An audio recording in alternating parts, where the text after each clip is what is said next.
በዚያ ርዕስት ጉዳይ ያላችሁ ታቦቱ ሲያይ የሚበል ማንም ይበል እኔ እንደው በስለላ ሲያይ ራሱ እንኳን አረጋግጫለሁ ብሎ ቢል በትክክለኛ ማረጋገጫ ካለ እናምናለን። ምክንያቱም በቴክኖሎጂ በእውቀት በብዙ የታገዘ ነገር ስላላቸው። ኦኬ ግን የሲአይኤንም ቢሆን የማንም ቢሆን ስለላውን አልቀበልም የማለት መብት አለኝ። ለምን? የእግዚአብሔርን ቃል መሰረት አድርጌ። የታቦቱ ጉዳይ ብራዘር ሰማይ የረሳው ጉዳይ ነው ማለት እግዚአብሔር የረሳው እግዚአብሔር የተወው እግዚአብሔር አልፈልግም ብሎ የተወው አሮጌ ኪዳን ላይ የነበረ አሮጌ ስርዓት ነው። ውራጅ ነው ብሎ የሚለው መጽሐፍ ቅዱስ ቃል በቃል ማለት ነው። ያረጀ ስርዓት ይለዋል። የሞተ አገልግሎት ይላል። የሞተን አገልግሎት አንስተ ህይወት ልስጠው አክሱም ነው ያለው፣ ሰሜን ሸዋ ነው ያለው፣ ደነባ ላይ ነው ያለው፣ ኦሮሚያ ላይ ነው ያለው ምናምን ብለህ ብትል ራሳችንን እኛ እያጃጃልን ከመኖር ባስተቀር ሌላ ምንም የሚፈይድልን ነገር የለም። ኦኬ የሙሴን መቃብር ማንም ሳይንቲስት ፈልጎ እንዳላገኘው ሁሉ የታቦቱንም ማንም ፈልጎ አያገኘው። ማንም አልኩ። እግዚአብሔር ከዚህ ፍጥረት ሰውሮታል። የት እንዳለ አይታወቅም። መገመት ግን ይቻላል። እስራኤል ሀገር ላይ ስለነበረ ታቦቱ የነበረው በዛው በእስራኤል ማንም ሊገነዘበው ማንም ሊያስተውለው በማይችል በአንዳች ቦታ ላይ ወይ ነገስታቱ ወይ ነቢያቱ ሰውረውታል። መቼም ያ ከወርቅ ከግራር እንጨት የተሰራ በወርቅ የተለበጠን ታቦት እግዚአብሔር በሉ ወደ መንግስተ ሰማያት አምጡልኝ ብሎ ቅርጻ ቅርጽ ላይ ሰማይ አይወስደውም ጌታ። በቃ የሆነ ቦታ ላይ ልክ ኤደን ገነት፣ አሁን ኤደን ገነት በመጽሐፍ ቅዱሳችን ላይ በምድር ላይ የነበረች ቦታ ናት። 4 ወንዞች ያጠጧት ነበር ብሎ መጽሐፍ ቅዱስ ይነግረናል። አንዱ ጊዮን ነው፣ ሁለተኛው ኤፍራጥስ እና ጢግረስ፣ አራተኛው ደግሞ ፊሶን የሚባለው ወንዝ ማለት ነው። 3 ወንዞች አሁን ጭምር አሉ። ጊዮን የሚባለው የአባይ ወንዝ ነው ተብሎ ይባላል። አይ ደግሞ አይደለም፣ በኢራን ምዕራባዊ ምስራቃዊ ቦታ ላይ ከኢራን አገር ያለች ሌላ አገር ከዛ የሚመነጭ እና ወደ ኢራን ከምስራቅ ወደ ምዕራብ ወደ ኤደን ባህረ ስላጤ የሚፈስ ቦታ ነው ብለው ሊቃኑ ምሁራን በዓለም ዙሪያ ያሉት ይናገራሉ። የፊሶን ወንዝ ደግሞ የጠፋ ወንዝ ነው።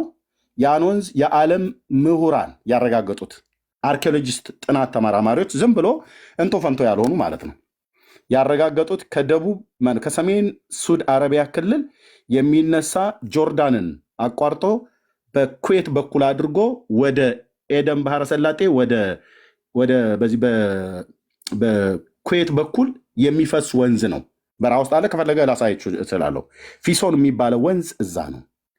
ወርቅና ጥሩ ወርቅ ይገኝበታል ተብሎ ይታመናል። መጽሐፍ ቅዱስ ላይ ዘፍጥረት መጽሐፍ ላይ ከ4 ወንዞች አንዱ የተጠቀሰው ወንዝ እሱ ነው።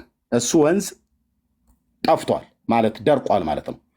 ወንዙ ግን የሚፈስበት የነበረ ነገር ሳይንቲስቶቹ ያገኙትን ገብታችሁ ብታዩ እጅ ባፍ ነው ምጭ ነው ብራዘር። ኦኬ ያው የጢግረስና የኤፍራጥስ ወንዝ በባቢሎን ኢራቅ ውስጥ ማለት ነው አሁንም ያሉ ከድሮ የሚፈሱ የነበሩ ወንዞች አሉ። እነዚህ 4 ወንዞች ኤደንን ያጠጣሉ ይላል። ስለዚህ ኤደን ገነት አብርሃም አልኩኝ አዳም ከተፈጠረ በኋላ ይኖርባት የነበረው ምድር እዚሁ ፕላኔት ላይ ነው ያለችው። ግን ወንዞቹ መዳረሻቸውን ስታይ ትገምታለህ የት አካባቢ እንደሆነ ማለት ነው። ግን ያቺ የለምለም የአትክልት ስፍራ የተባለችው አሁን የቱ ጋር እንዳለች አይታወቅም። የሙሴን መቃብር በቤቴ ፌጎር በሞአብ ምድር ላይ ከዮርዳኖስ ወንዝ ማዶ አሁን ጆርዳን ተብሎ የሚባለው በቀድሞ ሞአባውያን ይኖሩበት የነበረ ምድር ላይ በቤቴ ፌጎር በናባው በተራራው ጫፍ ላይ ውጣና ሙት አለው ጌታ። እዛ ሞተ መጽሐፍ ቅዱስ ይነግረናል። እና የእስራኤል ልጆች 30 ቀን አለቀሱለት። በቤቴ ፌጎር በሸለቆ ውስጥ ተቀበረ ይላል። ከዛስ ጊዜ ጀምሮ የሙሴ መቃብር አይታወቅም። እንዴት አይታወቅም? ሸለቆ ውስጥ ስለተቀበረ በክረምት ሸለቆ ጉድጓዱን አጥፍቶት ይሁን የሙሴ ስጋ መቃብሩ እስከ ወዲያኛው ተሰውሮ ነው። ማንም ሰው አያውቀው። ማንም ብዙ አርኪኦሎጂስቶች ይቆፍራሉ፣ ይበረብራሉ፣ ይመረምራሉ፣ አያገኙትም። በቃ እግዚአብሔር ሰውሮታል። እንደዚሁም የቃል ኪዳኑ ታቦት ጉዳይ ማንም ሰው አያውቅም። የኢትዮጵያ ኦርቶዶክስ ተዋሕዶ ቤተክርስቲያን 4 አይነት መረጃ አላት ወንድሞች እህቶች። አንዴ አክሱም መጣ ትላለች። መጽሐፍ ቅዱሷ ደግሞ ባቢሎን ሄደ ትላለች።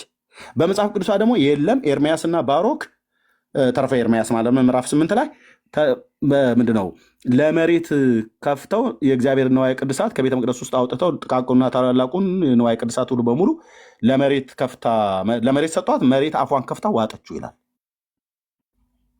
ኦርቶዶክስ የኢትዮጵያ ለህዝቡ ለምን ግራ ታጋቢያለሽ? አክሱም አለ ብለሽ ካልሽ መጽሐፍ ቅዱሶች መሬት ከፍታ ዋጠችው ትላለች ይላል። አይ መሬት ከፍታ ዋጠችው ብሎ የሚለውን አናምን ብለህ ባቢሎን ሄደ ይልሃል። ባቢሎን ማለት ኢራቅ ማለት ነው። ይሄ ማለት ኢራቃውያን ባቢሎናውያን መቼ ነው የመጡት? በ586 ቅድመ ልደተ ክርስቶስ። የት ነው የሚናገረው? ዲትሮካኖኒካል የብሉይ ኪዳን ቀኖና ተጨማሪ ቀኖና መጽሐፍት ላይ 80 አዋህዱ እዝራ ካል 154 እዝራ ሱቴል 921 ለእኔ ዕድል ስጠኝ እንጂ የሃይማኖት መረጃዎችን የታሪክ መረጃ ልታደረጉ እንደምትፈልጉ አላቅም። እኔ ሃይማኖት እኮ ለአማኞቹ ነው እንጂ ለታሪክ እና ለህዝብ ማስረጃ አይሆንም። ሃይማኖት ለአማኞቹ ብቻ ነው። በሃይማኖት ውስጥ ታሪክ የለም እንዴ? ኧረ በፍጹም። እንዴት ነው ታሪክ የሌለው? ሃይማኖት ውስጥ ታሪክ የለም። እኔ አይቼ አላቅም። ተረት ነው፣ አብዛኛው ተረት ነው። ኢየሱስ አማራ ነው ማለት በእግዚአብሔር በአባቱ በጌታ የእግዚአብሔር ልጅ ነው። በእናቱ ወገን ግን አማራ የነ አብርሃም የነ ያዕቆብ ዘር ነው። ያዕቆብ አማራ ነው። ያዕቆብ ጁሽ አይደለም፣ አማራ ነው። ያዕቆብ ነጭ አይደለም፣ አማራ ነው። እስራኤል የሚባል ሀገር የለም። እስራኤል ማለት የያዕቆብ ሌላኛ ስሙ ነው። እስራኤል ሌላኛ ስሙ ነው፣ የያዕቆብ ስም ነው። እስራኤል የሚባል ሀገር ያለ አስመስለው በጭንቅላታችሁ ላይ ብሬንዋሽ ያደረጓችሁ ውሸት ነው። እስራኤል ማለት ያዕቆብ ማለት። እኔ ለምሳሌ ዋርካው ነው የሚባል ሐራ ይባላል። የእስራኤል ሕዝብ ከግብፅ ምድር ወጣ ይላል። ይሄ ታሪክ ታምነዋለህ? አታምነው? ኧረ በፍጹም እንደሱ የሚባል ታሪክ የለም።